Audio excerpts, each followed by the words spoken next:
مولاي صل وسلم دائما أبدا على حبيبك خير الخلق كلهم مولاي صل وسلم دائما نحمده ونصلي على رسوله الكريم أما بعد أعوذ بالله من الشيطان الرجيم بسم الله الرحمن الرحيم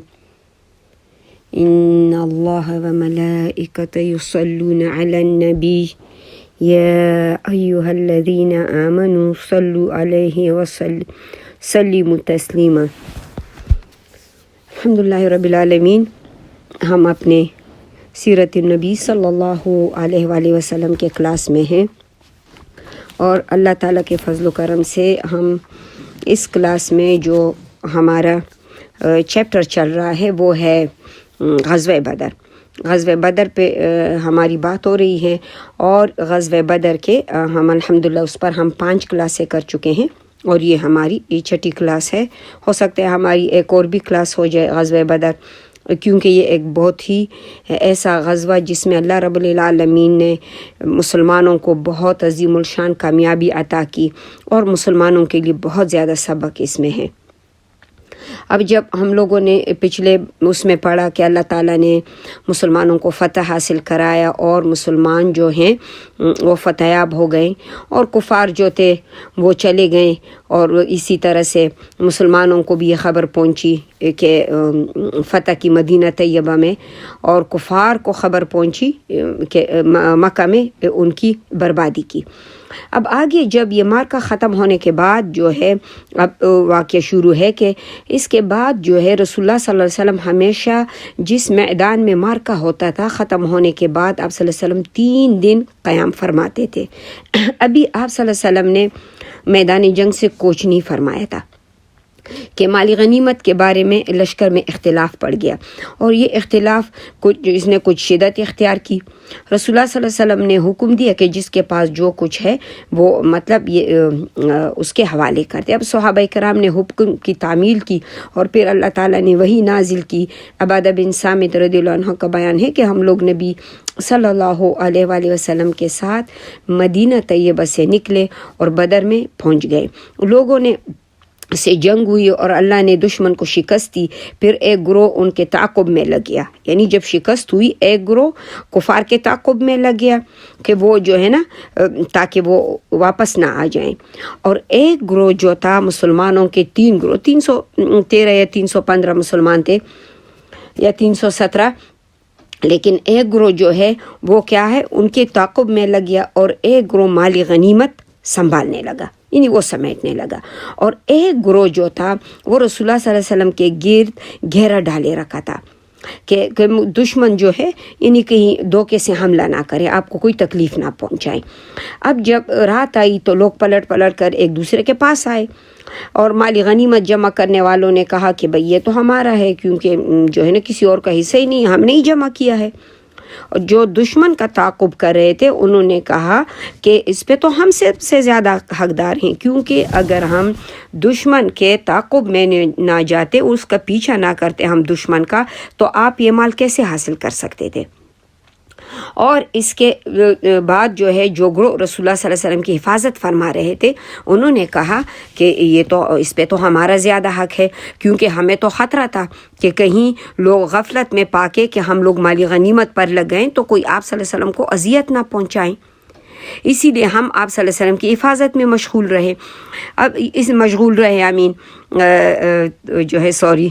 کبھی لفظ پشتوں میں چلے جاتے ہیں مجھ سے. اچھا، اب اسی میں ہی مشغول رہیں. اب اس پر کیا ہے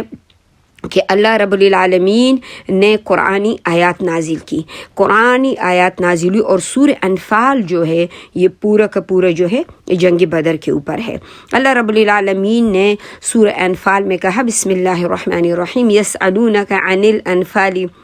قل الانفال للہ والرسول فاتقوا اللہ واصلحوا ذات بینکم واطیعوا اللہ ورسولہ ان کنتم مؤمنین. اگر آپ لوگ یعنی آپ صلی اللہ علیہ وسلم سے مالی غنیمت کے متعلق پوچھتے ہیں تو کہہ دو کہ غنیمت تو اللہ اور اس کے رسول کے لیے ہے، بس تم ڈرو اللہ سے اور اس جو ہے نا اپنے باہمی جو تعلقات ہے اس کی اصلاح کرو، اللہ اور اس کے رسول صلی اللہ علیہ وسلم کی اطاعت کرو اگر واقعی تم لوگ مومن ہو۔ کیونکہ اس سے پہلے اب مالی غنیمت جو تھی، اس سے پہلے جتنے بھی پریویس نیشنز گزرے ہیں، یعنی انبیاء علیہ الصلاۃ والسلام جن اقوام میں آئے اور وہ اقوام جنہوں نے اپنے اپنے نبی کو فالو کیا، تو ان سب لوگوں میں ایک مطلب یہ چیز دی کہ جب کوئی مالی غنیمت وہ حاصل کرتے تو وہ مالی غنیمت ایک جگہ پہ اس کو اکٹھا کیا جاتا اور پھر آسمان سے ایک آگ آتی اور وہ آگ اس کو بھسم کرتا۔ تو اس طرح جو قوم تھی ان کو بھی اس بات سے تسلی ہوتی کہ اللہ تعالیٰ نے ان کا صدقہ قبول کیا، جیسے حابیل اور قابیل کے قصے میں تھا۔ سب سے پہلے یہ طریقہ وہاں سے شروع ہوا کہ جب حابیل اور قابیل میں لڑائی ہوئی تو اللہ رب العالمین نے ان کے بیچ یہی آدم علیہ الصلاۃ والسلام سے کہا کہ اپنا اپنا صدقہ اللہ کے آگے رکھیں، جس کا صدقہ اللہ تعالیٰ قبول کرے گا تو پھر اس کی شادی یعنی اسی لڑکی سے ہوگی جسے وہ چاہ رہے تھے۔ اچھا، اب کیا ہوا کہ جو قابیل تھا وہ تھا فارمر تھا، اس نے بھی اپنے جو ہے نا جو کچھ بویا تھا مطلب بہت ہی ناقص سی چیزیں اس میں سے اٹھا لی اور آ کے کہ ویسے بھی تو صدقے کے دینے ہیں، تو دیکھو اس کی نیت بھی پاک نہیں تھی تو وہ چیزیں لے گیا، مطلب وہ صحیح خوبصورت چیزیں اس نے نہیں اٹھائی اللہ کے آگے پیش کرنے کے لیے، اور حابیل جو تھا اس نے ایک موٹی تازی سی دھمبی جو ہے نا خوبصورت سے لے کے اب اللہ تعالیٰ کے لیے پیش کی۔ اب جب دونوں نے اپنی اپنی قربانی رکھی جس جگہ پہ رکھنی تھی، آسمان سے ایک آگ کا شعلہ آیا اور حابیل کی قربانی اللہ تعالیٰ نے ایکسیپٹ کر لی۔ تو اب یہ سلسلہ چلتا رہا، سارے ان جتنے بھی انبیاء علیہ الصلاۃ والسلام کی امتیں گزری ہیں تو سب کے ساتھ یہی سلسلہ چلتا رہا، اور رسول اللہ صلی اللہ علیہ وآلہ وسلم کے امت کے لیے اللہ رب العالمین نے مالی غنیمت حلال کیا، تو لہٰذا اسی لیے اللہ رب العالمین کہتے ہیں کہ آپ سے مالی غنیمت کے متعلق پوچھتے ہیں، کہہ دو کہ غنیمت تو اللہ اور اس کے رسول صلی اللہ علیہ وسلم کے لیے ہیں، تم بس ڈرو اللہ سے اور اپنے تعلقاتوں کی اصلاح کرو، اللہ اور رسول کی اطاعت کرو اگر تم لوگ واقعی مومن ہو۔ اب اس کے بعد رسول اللہ صلی اللہ علیہ وسلم نے اس مالی غنیمت کو مسلمانوں کے درمیان میں تقسیم فرمایا، اور رسول اللہ صلی اللہ علیہ وسلم 3 روز بدر میں قیام فرماتے اور پھر قیدی بھی ساتھ تھے، اور مشرکین سے حاصل کیا ہوا مال غنیمت آپ صلی اللہ علیہ وسلم نے عبداللہ بن قعب رضی اللہ عنہ کو جو ہے اس مالی غنیمت کی نگرانی سونپی۔ جب آپ صلی اللہ علیہ وآلہ وسلم وادی صفرا کے درے میں سے باہر نکلے اور نازیہ کے علاقے میں پہنچے تو وہاں ایک ٹیلے پہ پڑاؤ ڈالا اور پھر وہیں خمس کا 5واں حصہ علیحدہ کر کے مالی غنیمت مسلمانوں میں برابر تقسیم کیا۔ اب وادی صفرا میں ہی آپ صلی اللہ علیہ وسلم نے حکم صادر فرمایا کہ نذر بن حارث کو قتل کر دیا جائے۔ اب یہ جنگی قیدیوں میں تھا، کیونکہ نذر بن حارث وہ بدبخت شخص تھا کہ جس نے رسول اللہ صلی اللہ علیہ وآلہ وسلم کو انتہائی تکلیفیں اذیتیں پہنچائی تھی۔ اس کے بارے میں ہم نے پچھلے بھی دروس میں پڑھا تھا، کلاسز میں پڑھا تھا، اور یہ جب بھی آپ صلی اللہ علیہ وآلہ وسلم اللہ کی تبلیغ کرتے اس جگہ سے اٹھتے تو یہ آ کے اسی جگہ پہ بیٹھتا اور یہ گیا، اور یہ اسفندیار اور پچھلے جو فارس بادشاہوں کی کہانیاں تھی تو وہ سناتا تھا، وہ کہتا تھا کہ یہ قصے کہانیاں یہ تو ہمیں بھی آتی ہیں، مطلب یہ تو ہمیں بھی آتی ہے، تو بڑے ایک متکبرانہ انداز سے بیٹھتا تھا، اور آپ صلی اللہ علیہ وسلم کو اظہار رسائی پہنچانے میں یہ سب سے آگے تھا، اور بدر کا جو جنگ بدر میں مشرکین کا پرچم بھی اس نے اٹھا رکھا تھا۔ اب یہ قریش کے جو ہے یعنی بڑے مجرموں میں سے تھا، اور اسلام کی دشمنی اظہار ثانی میں یہ حد درجے بڑھا ہوا تھا، اسی لیے رسول اللہ صلی اللہ علیہ وسلم نے حضرت علی رضی اللہ عنہ کو حکم دیا اب جنگی قیدی جتنے لے کے جا رہے ہیں ان میں سے صرف 2 کو قتل کر دیا گیا تھا، ایک نذر بن حارث اور دوسرا عتبہ بن ابی معیط، اور اس کو حضرت علی رضی اللہ عنہ نے اس کی گردن اڑا دی۔ اچھا، اس کے بعد جو ہے آپ جو ہے آگے گئے. جب آگے دوسرے علاقے میں پہنچے تو وہاں عتبہ بن ابی معیط کو قتل کرنے کا آپ صلی اللہ علیہ وسلم نے حکم فرمایا، کیونکہ یہ بھی بہت بدبخت تھا. اس نے آپ صلی اللہ علیہ وآلہ وسلم کی دشمنی میں حد سے آگے بڑھا تھا. یعنی آپ صلی اللہ علیہ وآلہ وسلم جب نماز میں تھے خانہ کعبے میں، اس کو پتہ چلا کہ اونٹ کی کہیں پہ وہ اوجری ہے، مطلب اونٹ کا سٹمک کتنا بڑا ہوگا. تو یہ ایک دیکھو سردار ہے، ایک کتنی گندی چیز کو اٹھا کے یہ حسد اور بغض دشمنی میں اس حد تک پہنچا تھا کہ آ کے اس نے آپ صلی اللہ علیہ وآلہ وسلم کے اوپر ڈال دی. آپ صلی اللہ علیہ وسلم کی سانس جو ہے وہ بند ہو رہی تھی. اور پھر آپ صلی اللہ علیہ وآلہ وسلم ایک دفعہ نماز پڑھ رہے تھے تو آپ صلی اللہ علیہ وسلم کے گلے میں جو ہے چادر لپیٹ کر آپ صلی اللہ علیہ وسلم کو قتل کرنا چاہا اس نے. اور ابو بکر صدیق رضی اللہ عنہ اگر بر وقت نہ آئے ہوتے تو اسے جو ہے نا یعنی یہ تو پورا ارادہ کر چکا ہوتا. اس نے تو آپ صلی اللہ علیہ وسلم کا جیسے گھونڈ کے مار ہی ڈالنا تھا. جب نبی صلی اللہ علیہ وسلم نے اس کے قتل کا حکم دیا کہ اس کو بھی قتل کرو تو یہ کہنے لگے اے محمد جو ہے نا میرے بچوں کے لیے کون ہوگا، ہائی مجھے چھوڑ دیا جائے. تو آپ صلی اللہ علیہ وسلم نے فرمایا کہ آگ. یعنی اس کے بعد جو ہے حضرت عاصم بن ثابت انصاری رضی اللہ عنہ نے سے روایت ہے، کہا جاتا ہے کہ حضرت علی رضی اللہ عنہ نے اسی کی گردن اڑا دی. اور پھر جو ہے ان دونوں طاغوتوں کا قتل کیا جانا ضروری تھا. اور ابو جہل اور امیہ تو اور باقی جو تھے وہ تو ختم ہو چکے تھے کافی سارے. اور کیونکہ یہ صرف جنگی قیدی نہ تھے بلکہ یہ تو ایک طرح سے بہت بڑے مجرم بھی تھے، یہ بہت بڑے مجرم تھے. اس کے بعد آپ صلی اللہ علیہ وسلم جب مقام روحا پر پہنچے تو مسلمان جو ہے ان کے سربراہوں سے آپ صلی اللہ علیہ وسلم کی ملاقات ہوئی. ظاہر ہے وہ فتح یابی کے لیے بشارت سن کے آپ صلی اللہ علیہ وسلم کے استقبال کرنے کے لیے اور آپ صلی اللہ علیہ وسلم کو مبارکباد پیش کرنے کے لیے مدینہ طیبہ سے نکل پڑے تھے. جب انہوں نے مبارکباد پیش کی، مبارکباد دے دی تو حضرت سلمہ بن سلامہ رضی اللہ عنہ نے آپ صلی اللہ علیہ وسلم سے کہا کہ لوگ جو ہے نا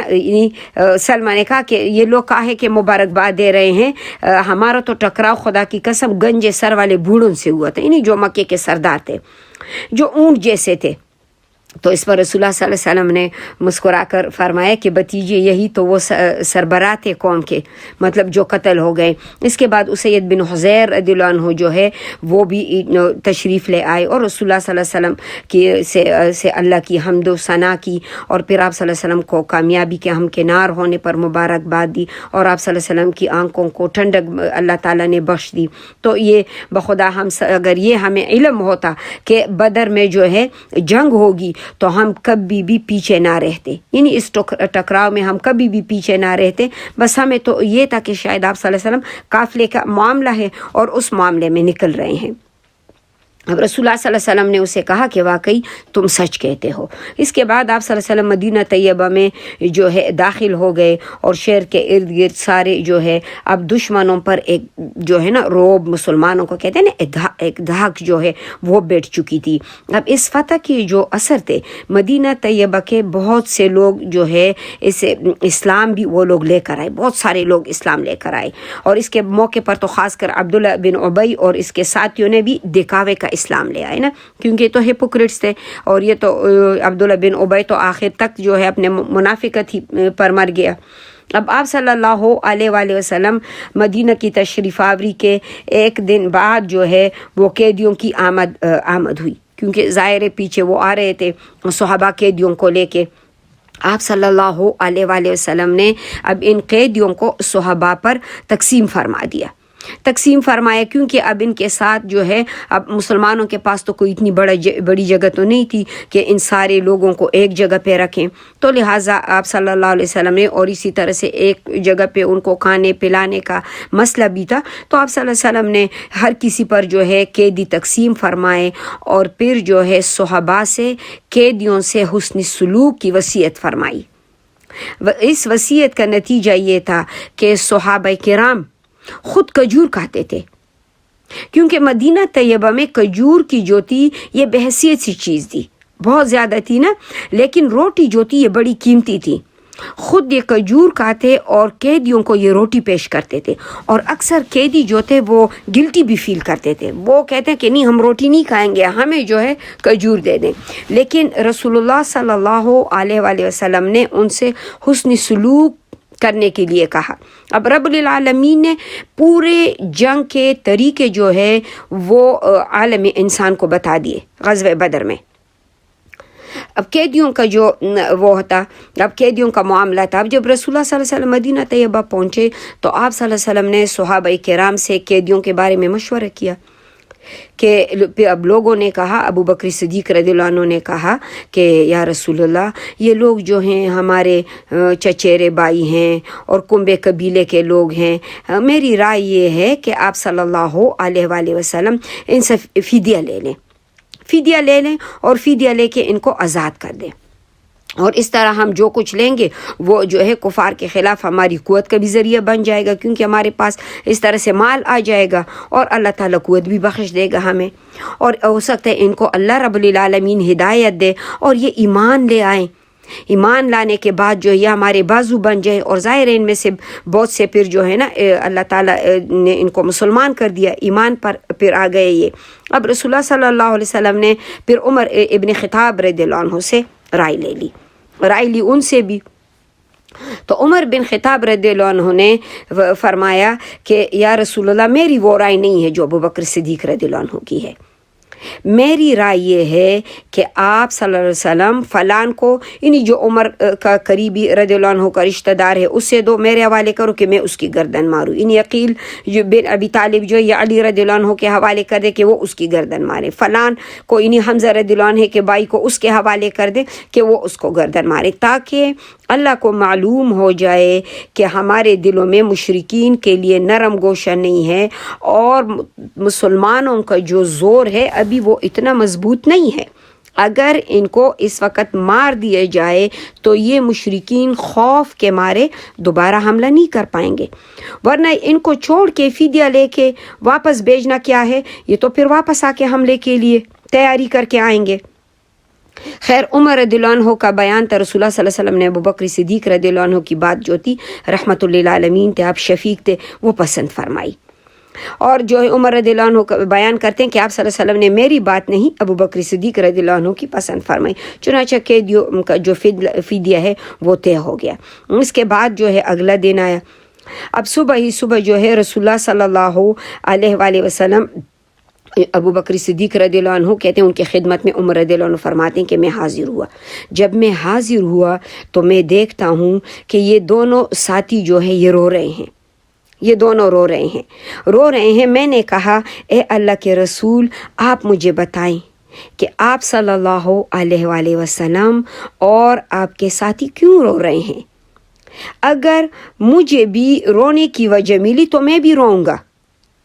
اگر محبت کی یہ انتہا ہے، اگر رونے کی وجہ ملی تو میں بھی روؤں گا، اگر وجہ نہ مل سکی تو آپ صلی اللہ علیہ وسلم آپ کے حضرات نے آپ کے ابو بکر صدیق آپ صلی اللہ علیہ وسلم اور ابو بکر صدیق رضی اللہ عنہ جس وجہ پہ رو رہے ہیں میں بھی اسی وجہ پہ رو لوں گا۔ رسول اللہ صلی اللہ علیہ وسلم نے فرمایا کہ فدیہ قبول کرنے کی وجہ سے تو جو ہے تمہارے اصحاب پر،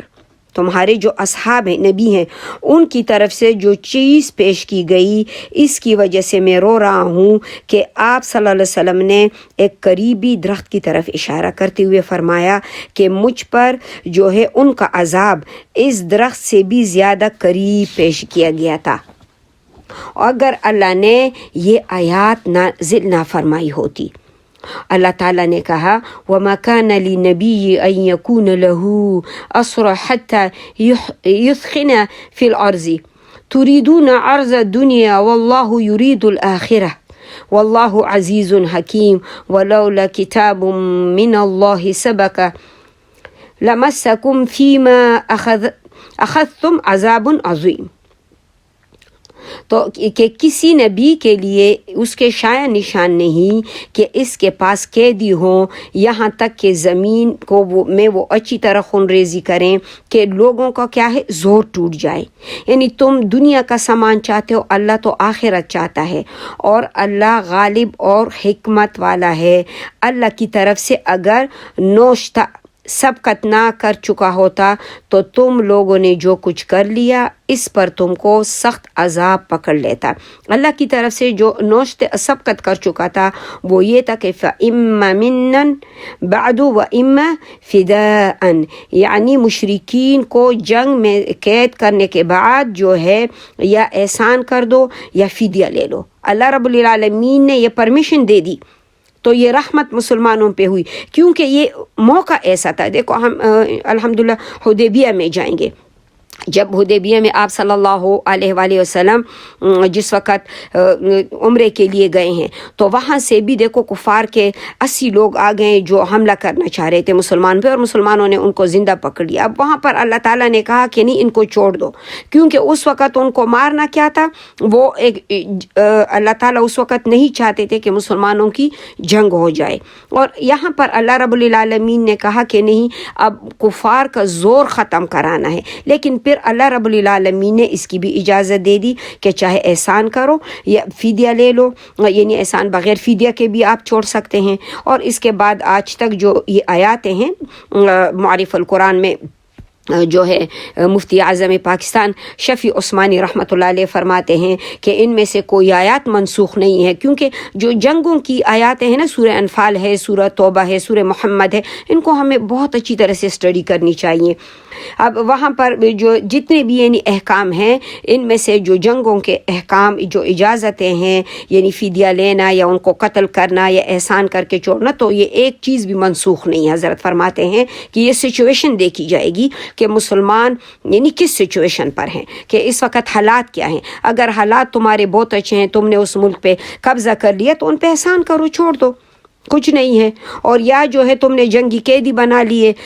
تم ان کا جو ہے فدیہ لے کے ان کو چھوڑ دو اور یا معاف کر دو. اور ہاں اگر حالات ایسے ہیں کہ تمہیں لگے کہ دشمن جو ہے طاقتور ہے اور ہم ان کو چھوڑ دیں تو یہ واپس آ کے پلٹ کر حملہ کریں گے، تو اس سچویشن میں کیا ہے، پھر ان کا قتل کرنا بہتر ہے. اچھا، اب اس طرح سے اللہ رب العالمین پروردگاری دو عالم اس نوشتے میں قیدیوں سے فدیہ لینے کی اجازت دی گئی. اسی لیے صحابہ کرام رضوان اللہ کو جو ہے قبولی فدیہ پر سزا نہیں دی گئی، بلکہ صرف یہی اللہ نے ایک وارننگ دی. اسی لیے انہوں نے کفار کو اچھی طرح سے کچلنے سے پہلے ہی یعنی قیدی بنا لیا، اور انہوں نے ایسے ہی مجرمین سے جنگ سے فدیہ لینا قبول کر لیا تھا جو صرف جنگی قیدی نہیں تھے بلکہ جنگ کے ایسے مجرم تھے یہ جنہیں جدید قانون میں بھی اگر ان پہ مقدمہ چلایا جاتا، جو جرم ان کے تھے، جو مظالم انہوں نے مسلمانوں پہ ڈائے تھے، اور مسلمانوں نے جو ہے مسلمانوں کے انہوں نے سب کچھ لوٹ لیے تھے، مسلمانوں کے جان، ان کے مال، یعنی ان کے ہر چیز پہ انہوں نے قبضہ کیا تھا. اور کس طرح سے اذیتیں 13 سال میں وہ ان کی طاقت میں جو کچھ تھا وہ مسلمانوں کو دیتے رہے، یہاں تک کہ رسول اللہ صلی اللہ علیہ وسلم کے قتل کا منصوبہ بنا کے اور سب کو جو ہے وطن سے نکال دیا. لیکن آج بھی اگر ہوتا جن کے متعلق یہ مقدمے کا فیصلہ، تو عموماً ان کو سزائے موت یا عمر قید کی صورت میں یہ نمودار ہوتا. بہرحال خیر، حضرت ابوبکر صدیق رضی اللہ عنہ کی رائے کے مطابق معاملہ طے ہو چکا. اب اس لیے مشرکین سے فدیہ لیا گیا، اور فدیہ کی جو مقدار تھی وہ 4000 اور 3000 درہم سے لے کے 1000 درہم تک تھی، کیونکہ اس پر وہ تھا وسعت کے مطابق تھا کہ جس کے پاس جتنا مال تھا. اور ان میں ایک یہ بھی تھا کہ اہل مکہ جو تھے وہ لکھنا پڑھنا جانتے تھے اور جو تھے، اور یہ لوگ اہل مکہ کو تو لکھنا پڑھنا جانتے تھے، اور مدینہ طیبہ کے لوگ جو تھے یہ لکھنے پڑھنے سے ناواقف تھے. تو جو لکھے پڑھے تھے رسول اللہ صلی اللہ علیہ وسلم، اور جن کے پاس پیسے نہیں تھے، وہ فدیہ نہیں دے سکتے تھے، تو رسول اللہ صلی اللہ علیہ وسلم نے ان کو پھر یہ کہا کہ وہ مدینہ طیبہ کو یعنی وہ ایک بندہ جو ہے 10 بچوں کو لکھانا پڑھانا سکھا دے. جب یہ بچے اچھی طرح سے سیکھ جائیں تو پھر ان کا فدیہ یعنی ادا ہو گیا. اور رسول اللہ صلی اللہ علیہ وسلم نے کئی قیدیوں پر احسان بھی فرمایا، انہیں جو ہے فدیہ لیے بغیر انہیں رہا کر دیا، جن میں مطلب بن خنطب اور جو ہے صفی بن ابی رفع اور ابو عزہ جہمی، یہ ان کے نام آتے ہیں۔ اور رسول اللہ صلی اللہ علیہ وسلم نے ان کو کہا تھا کہ آئندہ چھوڑ دیا اس شرط پہ کہ آئندہ کبھی بھی کفار کے ساتھ مسلمانوں کے خلاف جنگ میں تم لوگ شرکت نہیں کرو گے، یعنی جنگ میں شریک نہیں ہوگے تم لوگ۔ تو اسی بنا پر جو ہے یعنی قیدیوں کو رہا کر دیا گیا۔ اب ان قیدیوں کے اس قصے میں جو ہے رسول اللہ صلی اللہ علیہ وآلہ وسلم کے جو وہ تھے داماد، رسول اللہ صلی اللہ علیہ وآلہ وسلم کے جو داماد تھے ابو العاص بن ربیعہ، یہ بھی جنگی قیدیوں میں آ گئے تھے۔ جب جنگی قیدیوں میں آ گئے تھے اور آپ صلی اللہ علیہ وسلم کی جو صاحبزادی تھی زینب رضی اللہ عنہ کی، یہ شوہر تھے ابو العاص، اور ابن ہشام ان کے بارے میں جو کچھ لکھتے ہیں فرماتے ہیں کہ ابو العاص جو ہے وہ لکھتے ہیں کہ یہ مکے میں رہتا تھا، مکے میں ہوتا تھا، اور یہ بڑا جو مال اور دولت، امانت، دیانت اور تجارت کے اعتبار سے ایک مشہور آدمی تھا ابو العاص۔ یہ حالہ بنت خولید کے جو ہے نا اسی کے بیٹے تھے، اور ام المومنین خدیجہ رضی اللہ عنہ ان کی خالہ تھی ان کی، اور خدیجہ رضی اللہ عنہ نے رسول اللہ صلی اللہ علیہ وسلم سے استعاد کی کہ زینب سے ان کے جو ہے نکاح کر دیا جائے، اور رسول اللہ صلی اللہ علیہ وسلم نے ان سے کوئی اختلاف نہیں فرمایا۔ اب اس واقعے پر جو ہے وحی نازل ہونے سے پہلے کی یہ بات تھی کہ مطلب آپ صلی اللہ علیہ وسلم پر نبوت کی وحی نہیں آئی تھی، اور زینب جو ہے نا رضی اللہ عنہ کا اسے نکاح کر دیا گیا۔ جب آپ نے جو ہے نا زینب رضی اللہ عنہ کا نکاح ابو العاص سے کرا دیا، حضرت خدیجہ رضی اللہ عنہ نے جو ہے ابو العاص کو اپنے بیٹے کی طرح سمجھتی تھی، بہت اسے پیار کرتی تھی، اور اللہ تعالیٰ نے اپنے رسول کو جو ہے اپنی نبوت کی عزت جب انہیں بخشی تو خدیجہ رضی اللہ عنہ کی جتنی صاحبزادیاں تھیں ساری بیٹیاں ایمان لے آئیں، اور آپ صلی اللہ علیہ وسلم کی تصدیق کی اور اس بات کی گواہی دی کہ جو چیز آپ لائے ہیں وہ سچ ہیں۔ اب ان میں سب نے جو ہے آپ ہی صلی اللہ علیہ وسلم کا دین اختیار کیے تھے، لیکن ابو العاص جو تھے یہ سٹل شرک پر تھے، یہ مسلمان نہیں ہوئے، یہ ابھی بھی مشرک تھے۔ رسول اللہ صلی اللہ علیہ وسلم نے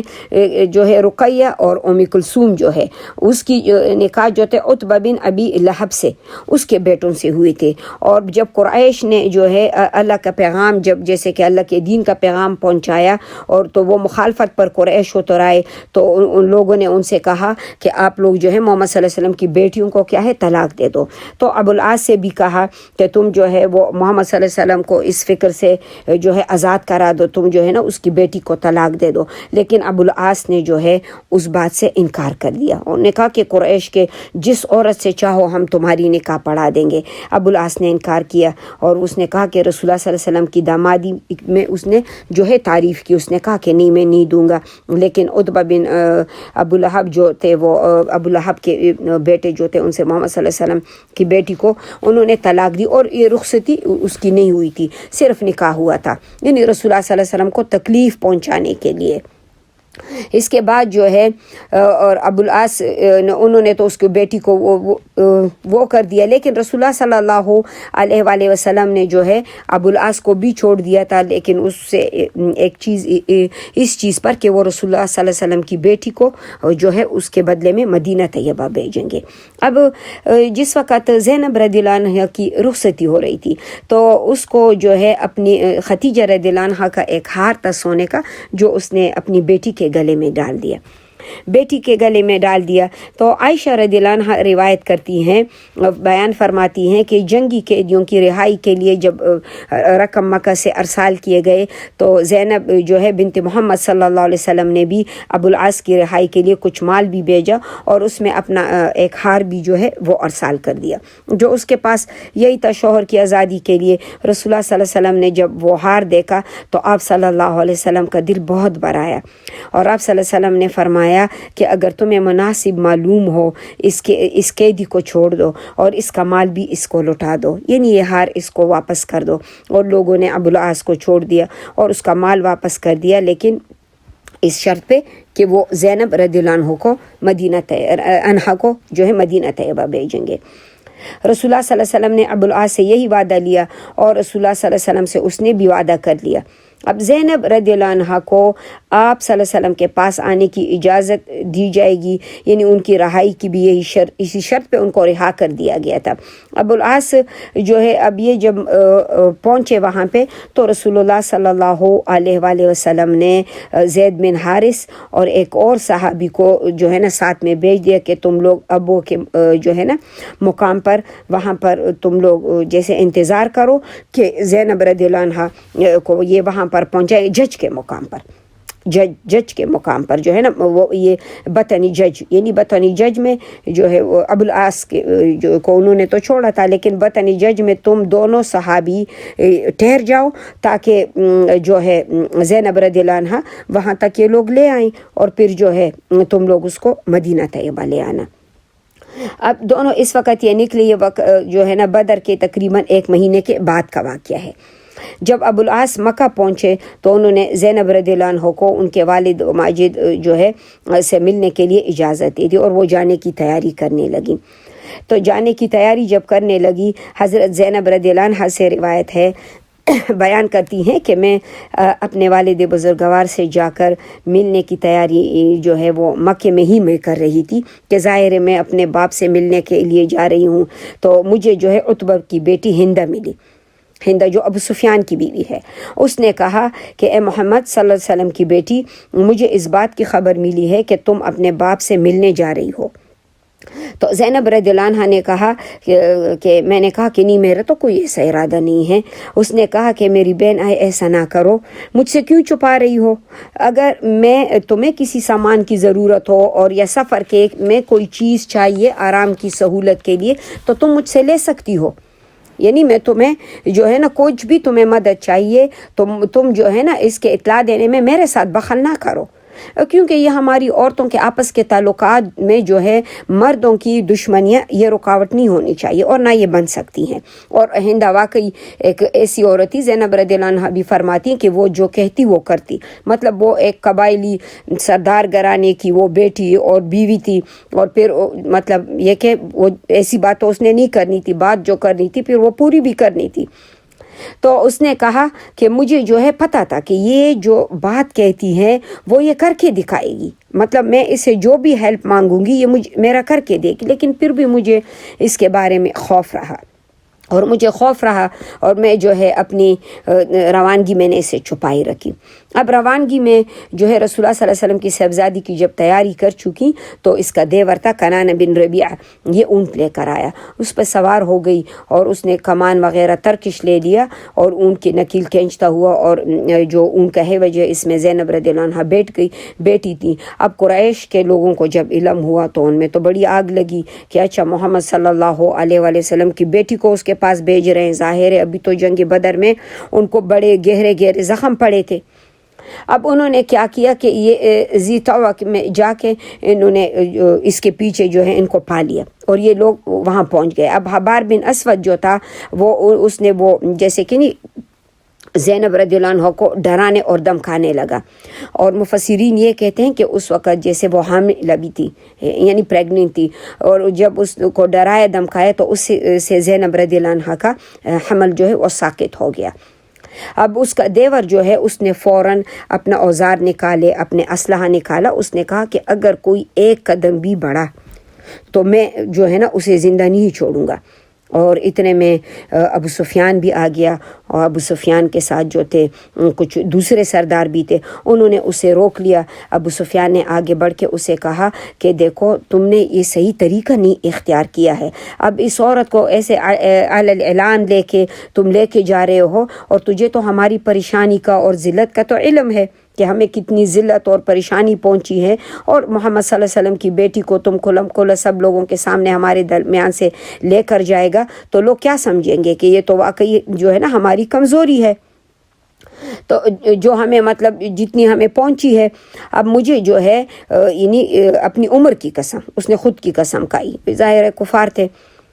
اب ہمیں جو ہے بیٹی کو اس کے باپ سے، یعنی بیٹی کو اس کے باپ سے روکنے کے لیے کوئی ایسی وہ نہیں ہے، کہ ضرورت نہیں ہے کہ ہم اس کو روکیں، لیکن ابھی اس وقت تم لوٹ جاؤ اور یہاں تک کہ لوگ خاموش ہو جائیں، سمجھ لیں کہ ہم واپس لے آئے ہیں، اور پھر چپکے سے نکل کر جو ہے اپنے باپ کے پاس پہنچا دینا۔ تو اسی طرح سے زینب رضی اللہ عنہ چند روز وہیں رہی، اب یہاں تک کہ لوگ خاموش ہو گئے، اور پھر کنانہ جو ہے اسے لے کے نکلا اور زید بن حارثہ اور اس کے ساتھی کے سپرد کر دیا۔ اب انہوں نے رسول اللہ صلی اللہ علیہ وآلہ وسلم کے پاس جو ہے اپنی بیٹی کو یعنی اس کی بیٹی کو، زینب رضی اللہ عنہ کی بیٹی کو لے آئے، تو اس کو لے آئے۔ اور پھر جو ہے ابو العاص جو ہے، اب اس نے کیا، ابو العاص کا ایک تجارتی قصہ بھی ہے جو اب کی کلاس تو انشاءاللہ بہت ہو گئی ہے، تو انشاءاللہ اس کے جو قصے کو تھوڑا سا اگلی کلاس کے ساتھ ہم کنٹینیو کر لیں گے، اور پھر انشاءاللہ اس کو ہم اپنے اگلی کلاس میں ملائیں گے، اور انشاءاللہ کوشش ہم کریں گے کہ ہم انفال کو جو ہے اگلی کلاس میں اختتام کرا دیں باذن اللہ۔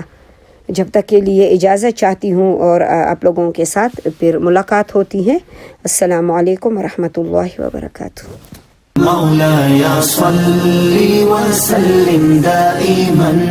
أبدا على حبيبك خير الخلق